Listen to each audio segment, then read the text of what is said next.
How you doing, everyone? Welcome back to the channel. Here we are to discuss the trades for the week across the three teams. 5 trades have been made, and a couple in the people's squad. So we actually only used one across the first 2 weeks. So have banked 3, which is good, and have used 2 this week, which makes a lot of sense. We had Tamalolo, who hasn't been scoring too well, and the squad decided that there was no need to pursue further with him.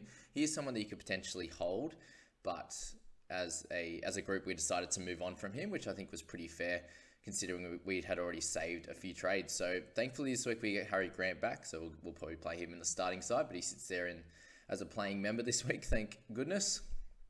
And we are able to loop as well, with the one player with Vialea, who is sitting on our number 4 interchange at the moment. He plays on Saturday, so we'll be able to loop one of the guys that plays earlier in the week. So trades this week. We moved on Tamalolo and we brought in Brodie Jones.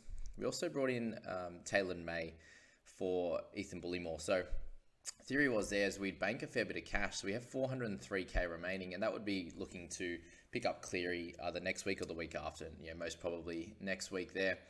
There's a potential for some suspensions, some injuries and stuff like that. So we're not exactly sure who will trade to get him next week, but there's every chance that something like that happens and we can move off one of those guys straight to Cleary there. We haven't seen many injuries in the big guys to start the season. Only really been Brandon Smith that a bunch of people have had in their squads. And by the way, guys, let me know how the audio sounds. I just got a mic for the computer. I had a few people mentioning that. That was one of the things that you could do some improvement with. So let me know if that sounds a little bit better. Especially, I kind of noticed that when you turn it up a fair bit, that's when it sounds a little bit tinny, for example, just coming out of the computer audio in my older computer. But let me know how that sounds. But anyway, people score looking pretty solid. Like, we're sitting at 579 in the overall rank. We got Randall and Starling and Grant as our hooker cover. In our mids, we're pretty solid as well. We have guys we can move up in terms of Arrow. Don't have any cover on the bench per se.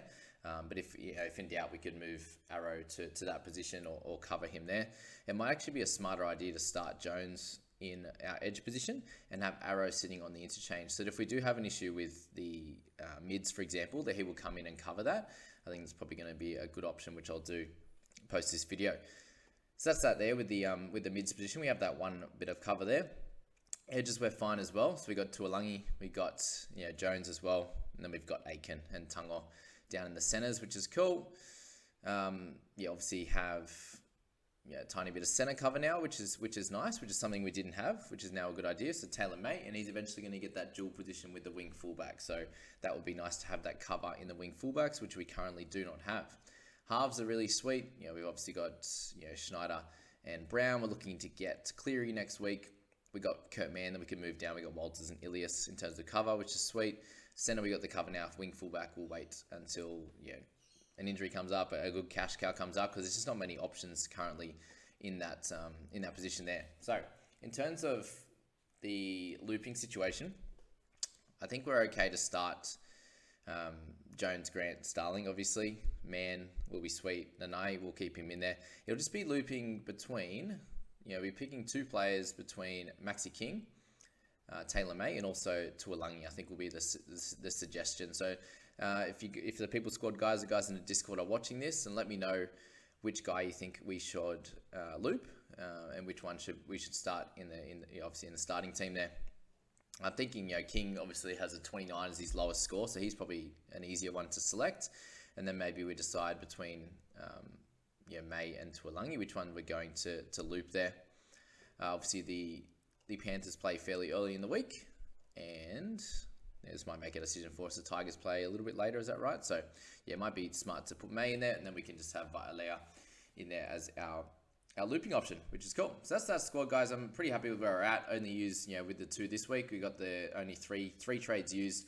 403k in the bank next week to pick up a Cleary, and the team's going to be looking pretty good. I like where we're at, and hopefully a cheapie comes up and we can downgrade someone to them as well. So that's the People Squad, and we'll move to the head-to-head team here, and just made the 1 trade this week, and we haven't moved any closer to Cleary, but I just feel like there's no one in here we'd really look to trade out yet, apart from maybe like a Jack Bird who's just doing okay. He still made a little bit of cash, but he's not really pushing onto the next level that we would have hoped for him to have. And in terms of anyone else in the squad, we've got some guys making cash, which is good. And, we've got Guns in the center position. We have Burton Aiken in that position. Tungo up in the edge. So Aiken could be there. It doesn't really matter. You got Hetherington starting to build up his minutes and points a little bit. Starling's already in here. We just made the one trade and we've gone Bullymore to Jones. So, with Leo Thompson in there, we didn't have that other option. It's good to have both of them. And, with the Knights playing round 13 as well, that's, another thing to think about is you could probably hold a lot of these Knights guys until after 13 and then move them on from there. In terms of, this team here, there's no looping option. We have everyone playing, which I suppose is good for that money generation. And I suppose the question is, do you just leave Tuolangi and Thompson off? Probably do. I know, do we think Brody... I think I'm worried that Tuolangi is probably going to get the 50 to 60 minutes with Garner there on the bench. Not exactly sure how that's going to play out, so I'm happy to leave him in emergency 5. And if he does well, he does well. He makes us some cash, and that we're not too upset about that, are we? So I think with this one, the 4 we've got here, the Jones, Starling, Hetherington, and Randall is probably a good idea. Sitting with Hunt and Cook, who have done well.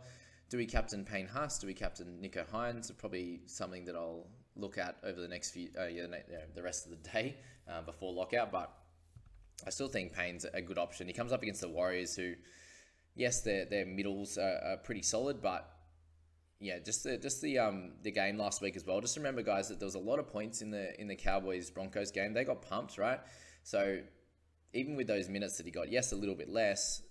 The ball was in play less. They were, spending a lot of time in their in-goal waiting for a goal kick from Holmes, for example. So there's every chance that the ball's going to be in play a little bit more, whether it's an 18-16 or however the score's going to go. I just think there's more chance that there's going to be less points in this, which means more time in play for Haas to run and tackle. So I think he's still a great captaincy option. If you're moving off him because Hines has had 280-odd scores, there's every chance he goes back to a 60 and Payne Haas goes up to 70 or 80. So just be aware of that if you're looking at your captaincy options there. So that's that, guys. Pretty happy with the squad, obviously. We are sitting 152nd. And again, only using one trade here means we've used 3 for the year, which is really, really cool. And we'll see what happens over the next few weeks in terms of attempting to get Cleary. Remember, we're not trying to blow up our teams to get him. There has been a little bit of chat that if Cleary can't play the full game, or if he's gassed or whatever it is, like his shoulder was going to be fine. But they have Jamin Salmon, who can come on and cover that position. Sean O'Sullivan, might end up on the bench as well. So he's going to be looking to play that middle sort of role as a half there. But just be aware of that. The Cleary, especially if they're winning at 65, 70 minutes, he'll probably come off. But if they are winning, he's most likely to be scoring really well. So just be aware of that. With Cleary, don't blow up your team to get him this week, because he has to score over 75 for his price to go up, and it's not going to go up that much anyway unless he gets 120 or something, which then well done if you picked him. But if he gets a 50, then you're like, crap, I got him a bit early. He's lost a bit of money, and will other people pick him up then? Will he continue to score well? There's a lot of things to think about, so you don't have to break up your team to get him. I know a lot of people go on Burton and a Cook, or Burton and Reid Marnie, or just 2 Guns, for example. DCE, people are trying to trade DCE to him. And he's someone who scored 63 over the, average 63 the first 3 weeks. So, I wouldn't be trading someone who's, a top 5 best scorer, the second most expensive player, third most expensive player in the game after Payne Haas and Cleary. I think that's a silly idea. A lot of people are trying to bring in guys like Murray, guys like Papali'i, right, at that price point. So I'd be not trading out any of them. Anyway, we move to my team. Have used 4 trades so far. So 2 this week, and we end up with 145k in the bank. The biggest question here this week was, do we go for Starling and Jones? Do we go for Starling and Leo Thompson? Do we go for Brody Jones and Thompson? They were probably the 3 this week, because I think Leo still has some cash to make. Still upset that I moved him on after round 1, and then the amount of injuries and suspensions that have happened in that Knights back is crazy. Sawasa Su is back. So, with him being back, if it all played out how it was going to, then Clemmer was going to be there, and he probably would take Leo's spot or Mamasia's spot. But it's worked out that he's going to get an opportunity for the next sort of month to make another 100k. So the question was for me, do we go with Brody Jones this week? I think he has the opportunity to score higher on a week-to-week basis, around that 40-45, with Leo probably that 30 to 35, with about that 35 minutes there. So I went for Jones. So that was Bullymore, and I also decided to go for Jack Bird. So I moved him down. I just don't think he's going to be in my team long term. So the question was, do I move on from Bird or do I move on from Reed Mane? And if I went for Reed, I would have had about 300k in the bank, and I was like, well, which of those two guys is going to have more opportunity to score well and stay as a keeper? And obviously, looking at the track record of Reed, you can say that maybe this is a tough start to the year, and he has every opportunity and every chance to come out and get a 60 plus and show his capabilities again, because I don't know, would he be reading his own press like, oh, okay, yeah, Eels are going okay, but no one's talking about me. I'm not playing, he's playing okay without being spectacular. Last year he was incredible. He played that well that he got into the Origin squad. So, if he continues playing as he is, he wouldn't make the Origin team. There's a few things to think about there. And he has that opportunity and has the pedigree to come out and score amazingly. He could come out and get an 80 or 90. That's something that Bird couldn't do. And I felt like if I moved on from Reed too quickly, like if I went him and just banked that extra cash, then I'd miss out on that potential for him to do well. Yes, there's a chance that he's going to lose a little bit more money with a higher break even in the high 60s, but I'm willing to take that chance for him to potentially lose 20 to 30k if he doesn't, if he scores a 40 or 45. He's probably most likely going to score more than Bird this week.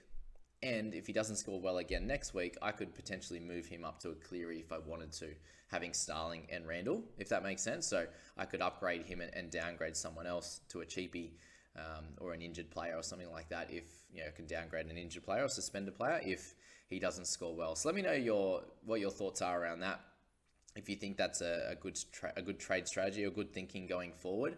I just think he has more opportunity to really dominate over the next few weeks than what Bird would. And 160k, 150k difference. It's not like I'm dropping. The difference is a 900k player, and he's going to lose 50k this week compared to Birdie being 550, for example. So that's that. And in terms of who I'm going to play, it's probably going to end up being Tuolangi this week over Penasini and Berry. I definitely think Penn's going to have a better game. I can see him getting somewhere in the 30s, I suppose. But the question is going to be: are they going to dominate the Dragons? Is it going to be a lower scoring game? Is he going to get a lot of ball? So I'm assuming somewhere around the 30 mark. And I suppose Tuolangi has that opportunity to score better and probably a little bit more consistently. Yes, he didn't go well in round 2, but it was a bit of a tough game for him. And they're coming up. Who are they playing this week? The Tigs. That's the question. It's going to be a little bit easier for him. What do they got? Gold Coast. So the game's not going to be too difficult. He's obviously coming up against Fafita. But definitely has an opportunity if he's playing decent minutes to get a more comfortable score rather than what Penasini would. But really happy with how the team's going. Like, I didn't bring in Starling and Leo Thompson last week and still scored well and made a lot of ranks. So that's this is the theory this week. Nanai and Jones in the edge is a little bit light, but we've saved a bit of cash there with 145, and we've got some options if Reed doesn't do well. Really happy with the Kurtman and Dylan Brown in the halves position. If they continue to do well, so will I, which is good. We just need some bounce back games from Penasini, Berry, in terms of guy. We need some of these guys to start making a bit of cash for me. If I can get them somewhere in the 400s, especially Penasini, I think he has the opportunity to really progress, with a couple of good scores. And I think the team can start to do a little bit better and work our way into the top 1,000 and start to make a little bit more money. This team here isn't making as much money as the People squad and also the head-to-head. Just obviously trading out Leo's been hurtful and going for the slightly more expensive guys in Penasini and Berry, who haven't made any money so far, has been a little bit annoying. But we've kind of caught everyone else. We started with Crichton, for example. We missed Tungo and Nanai the first game, but they're starting to make money now. So, I think the team's looking okay. I can't really complain so far. We're doing pretty well across the board. So that's that, guys. And let me know again how the audio quality sounds, if that's improved a bit. That would be nice to get some of that feedback. If you're new here, please subscribe and like this video. Just get it out to more people would be really helpful. Yes, that means that other people are going to be learning as well and a chance of beating you. But it's much better if the whole game is better at NRL Fantasy. Anyway, I hope you enjoyed that. Catch you in the next one, guys. See you later.